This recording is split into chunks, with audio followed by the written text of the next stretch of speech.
Hey, welcome to the CT Sports Talent Show. My name is Christopher Saunders. I'm pleased to have on with me a 2013 grad from Naugatuck. Mick Purnell was with me, and the reason for having him on is because Naugatuck and Ansonia will be playing tomorrow, not Thursday, but tomorrow at 6 p.m. So hopefully you'll be able to join us at Naugatuck and also on 1320 MWATR. But I appreciate Mick being able to come on and kind of give his insights to the rivalry that was Ansonia-Naugatuck during his time with the Greyhounds. Mick, I appreciate you coming on. Yeah, no problem. Thanks for having me, Chris. You graduate in 2013, so obviously, we have to go back to when the meeting was in the 110s because this is the 124th meeting between Ansonia and Naugatuck being played tomorrow. But you were part of a couple, years of those meetings. And before we get into kind of what you thought of those games, I just kind of want to reflect on your time as a player when you were preparing for the Ansonia matchups. Uh, how was that? All right, so I'll break down mainly my junior, senior year. Okay. One, I remember him better, and yeah, because I was more involved in like the varsity preparation for it, right? Like my freshman, sophomore year, I wasn't really playing. Um, so junior year was really interesting because 2012 we beat them at Ansonia. Um, that year that was the year where we had Ruben Berger. We That was our year of like athletes.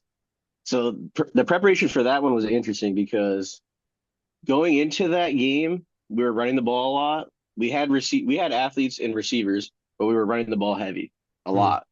And we had like a speed package at that time. I'm not giving out secrets because we don't do this stuff anymore. This is old school. Um, we had like a 2 minute offense, um, but that we would use for our 2 minute drill. And Coach Blassie comes in one day and he's like, "Hey, this week for Ansonia, we're coming out and we are running this 2 minute offense. Like this is our offense this week." So like that week for the preparation, it was just heavy going through the plays in the 2 minute drill, and like that was our offense. We weren't running anything else. Mhm. So because I mean, we had Tyler Conklin, we had Ruben, we had Marquise, we had Deshaun Wingate. Like we had a bunch of guys that were athletes that could catch the ball, make plays in open space. And it ended up working that game. We played great that game. We had an awesome game.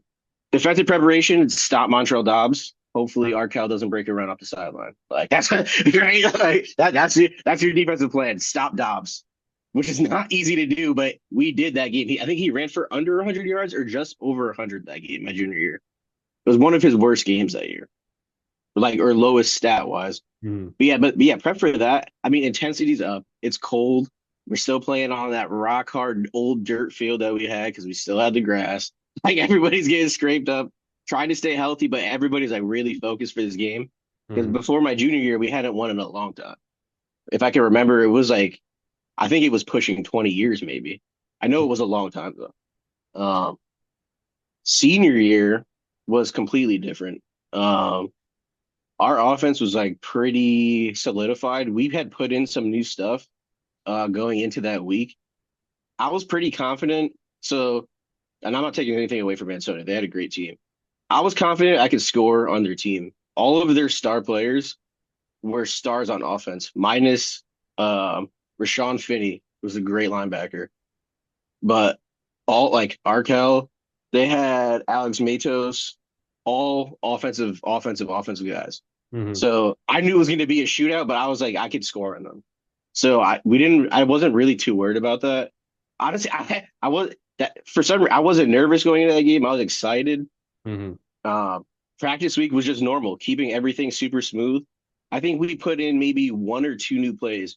The first new play we put in, I scored on the second play of the game. So like we knew the stuff we were gonna put in. The stuff we put in were like bigger moment plays where we are gonna run this scheme for a little bit and then it's gonna set this up and it's gonna score. It was stuff like that. And then that all changed when Jason got hurt in the second quarter. But Jeez. I think if he stays healthy, we win that game. But So when you were kind of going into those games and just the yeah, mindset and such, right? I mean, obviously facing Ansonia in and of itself is a tall task. Just in talking with athletes that I've had on who were yeah, they're playing now or past players, right? yeah, And you talked about kind of the confidence that you had. I mean, yeah. amongst, your other teammates at the time too. I mean, what was it like? Because again, it's a lot of pressure because again, Naughty, you got to beat Ansonia and then vice versa. Mhm. You got to beat Naughty. So what was it like with your teammates too? I think what you'll see going into so the Nagi and Sonia. This is one thing I thought about the other day that I wanted to bring up with you. Nagi and Sonia Thanksgiving Day game is huge, but we have just as big rivalries with other teams. Like the NVL is all rivalries because like it's high school, so you play other sports together. So like we don't like Torrington, or at least we didn't. Like to me, I always got more excited to go play Torrington. Um, like we had more inner rivalries with like Woodland's always a huge game. Holy Yep. Cross is always a huge game. Yep. Torrington always a huge game. Yep. So and for me, even Derby, like Derby to was I feel like we always got shafted by refs against Derby, so I always hated Derby. So I always came in with like a little bit of extra juice for those games too. So like we have a lot of those games throughout the season.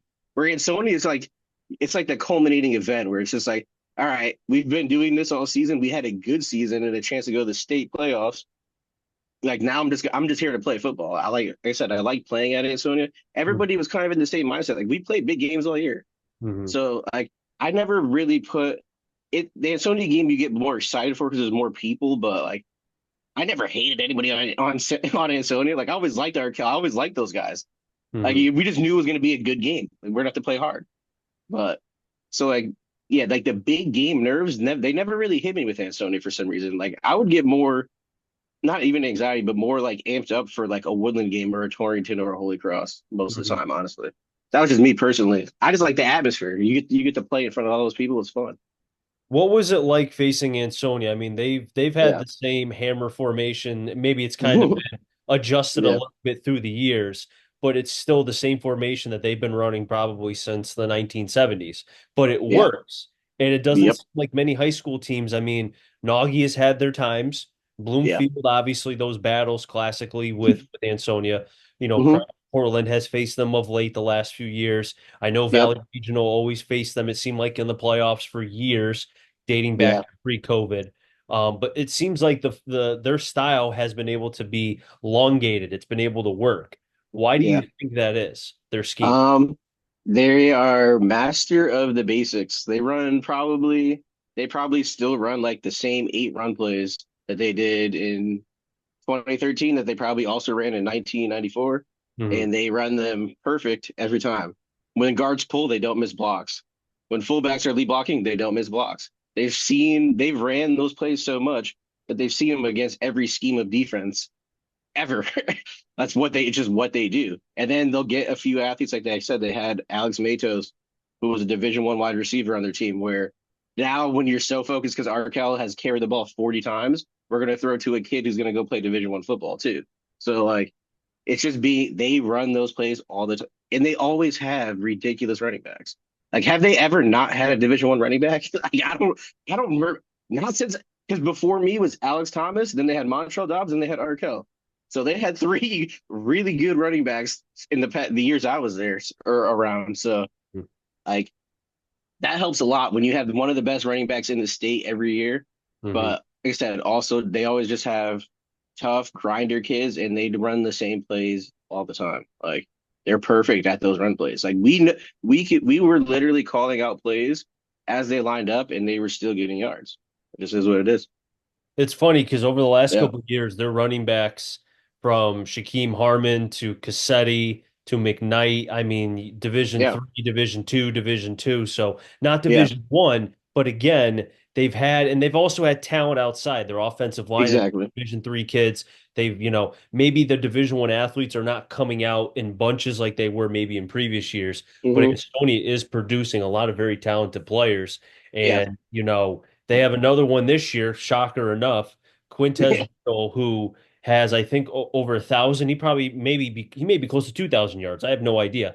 But Yeah. now he's playing that wildcat quarterback situation because the Hmm. starting quarterback broke his collarbone. So he's out Oh for wow. the year, Yeah. potentially.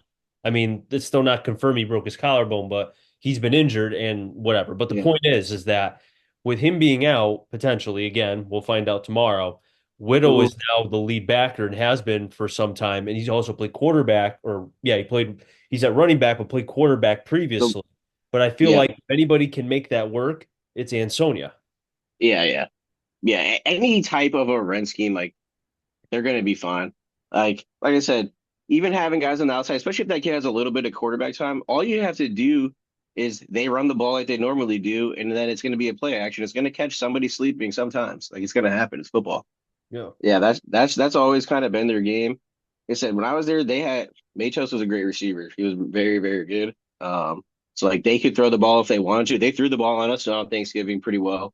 Mhm. Um, so yeah, I mean, they'll play to their strengths, like, but their strengths are usually running the rock. Yeah, I was going to say Yeah, the strengths have always been running the rock. It's always yeah, their been, strengths usually but running the rock. they've started to, occasionally when they had Kaminsky a quarterback and Sheldon Schuler, the previous two guys Yeah. before Sorrentino came along, they were throwing the rock a little bit more. Schuler before Hmm. COVID, Kaminsky in 21 and 2022. Yeah, they'll Um, switch to like a pro yeah, style offense and basically do what Bama does. yeah, And exactly.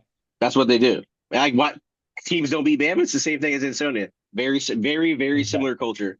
Exactly. And Very speaking of the similar. culture aspect, I want to talk about just the Naughgy community. The game tomorrow Yep. is at Naugatuck, and I've been a part of a couple games at Naugatuck as well as Ansonia. And again, Ansonia's got a special feel, but I feel like when I'm driving through Naughgy, maybe because Naughgy's a little bit bigger, I feel like, I don't know, between some of the signs I see, and again, maybe tomorrow will be maybe the same, who knows? Hopefully it is. Yep. I just feel like it's almost like the football movie where when it's Friday night, everything is closed, all the businesses, everything. Yeah. Everybody's at the Yeah. game. You know what I mean? What's your Yep. thought on that?